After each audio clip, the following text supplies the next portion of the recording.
Ouïouïouï, Superman se prend les pieds dans le tapis pour son démarrage en France, alors que le succès est au rendez-vous.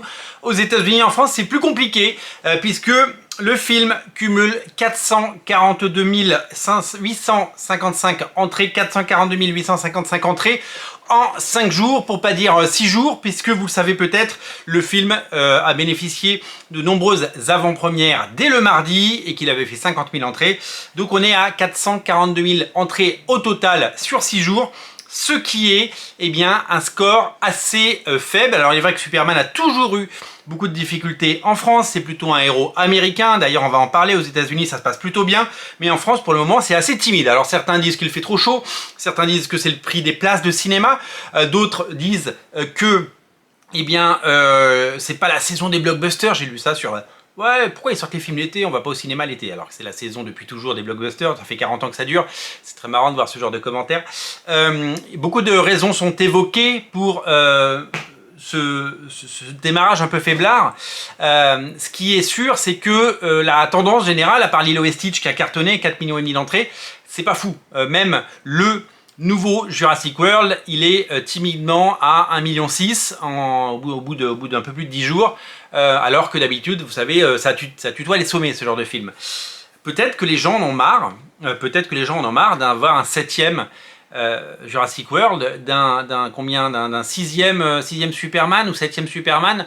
Peut-être qu'il y a une lassitude, c'est pas juste une super-héros fatigue, c'est une franchise fatigue. Et ça, j'y crois, parce que quand on voit que certains films, eh bien, au bout du Xème opus, ont du mal à fédérer, hein, Mission Impossible, les scores des 2 derniers ne sont pas fameux, ça va, c'est correct, mais c'est pas des sommets. Le dernier Fast and Furious, la saga a remporté un énorme succès. Peut-être que les gens ils en ont marre au bout d'un moment de voir un petit peu les mêmes films et les mêmes personnages. C'est tout à fait possible. Alors, 442 000 entrées, c'est intéressant, quasiment 443 000 entrées, c'est pas non plus un score ridicule, c'est mieux que les dernières productions, vous le savez, que ce soit Flash ou Blue Beetle chez DC Comics, c'est une sorte de renouveau, mais on est loin derrière Man of Steel. On est loin derrière Man of Steel qui en 5 jours avait fait 867 000 entrées. 867 000 entrées pour Man of Steel, 442 000 pour Superman. Et ce qui est encore plus inquiétant, c'est que Superman Returns de Bryan Singer avait fait lui 533 000 entrées et qu'il avait été considéré comme un démarrage un peu poussif. Donc, il est en 3e position seulement, le nouveau Superman, malgré les qualités du film, on en a parlé. Je pense que c'est même pas un sujet politique, parce que la politique, vous savez, et les réseaux sociaux, et tout le monde a mis son grain de sel dans la sortie de Superman. C'est fou de voir que les gens parlent de tout sauf du film, finalement. C'est assez symptomatique d'une époque et symptomatique des frustrations de chacun. Je pense que c'est juste un film de super-héros et qu'il faut le prendre comme tel. 442 000 entrées, le film va certainement se terminer sa carrière.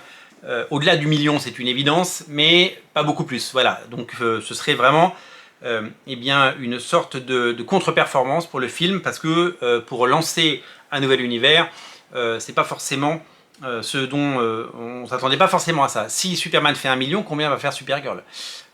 C'est un peu la question qu'on peut se poser dans un an sur Supergirl, vous le savez. Alors, quand on regarde les chiffres, parce que ces chiffres de ces 500 000 entrées, ces 442 000 entrées, étaient inclus, vous le savez, dans les 95 millions, le film a rapporté, vous savez, 123, 125 millions aux États-Unis, 95 dans le monde, donc il était à autour de un peu plus de 200 millions.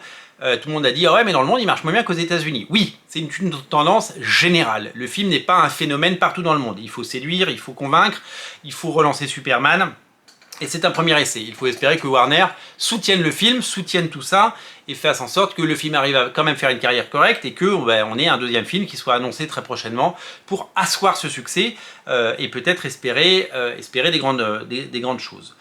Ce qui est sûr, c'est que le film sous-performe un petit peu partout dans le monde, sauf aux États-Unis. Alors aux États-Unis, on a juste les chiffres du week-end à l'heure où j'enregistre cette vidéo. On a les chiffres du week-end qui sont sortis, dont on a parlé, qu'on a commenté.